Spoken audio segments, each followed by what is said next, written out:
গতকাল আপনারা দেখেছেন নুরুল আক্তারের উপর আমাদের উপর যে হামলা হয়েছে, বিভিন্ন পেজ থেকে লাইভ করা হয়েছিল, সেই লাইভগুলো কিন্তু ডিলিট করে দেওয়া হয়েছে। ডিজিএফআই চাপ ছাড়া এই লাইভগুলো ডিলিট হতে পারে না। আওয়ামী লীগের সময় ডিজিএফআই যেভাবে আয়না ঘর বানিয়েছে, ডিজিএফআই যেভাবে গুম করেছে, যেভাবে নিশিরাতের নির্বাচন করেছে, ডিজিএফআই সদস্যরা যদি মনে করে এখন ডক্টর মোহাম্মদ ইউনূসের আমলে এই গণঅভ্যুত্থানের পরও তারা একই স্টাইলে কাজ করবে, আমরা সেটি মানব না।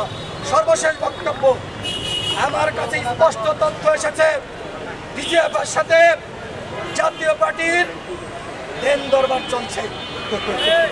জাতীয় পার্টিকে ডিজিএফআই আগামীতে বিরোধী দল বানাতে চায়।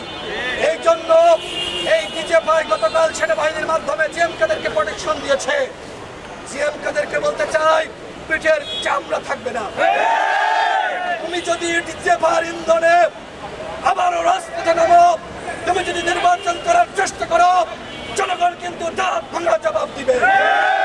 ডিজিএফআই বলেন, এনএসআই বলেন, ডিএসপি বলেন, গোয়েন্দা সংস্থা, আপনাদের খেলার দিন শেষ, এখন জনগণ খেলবে।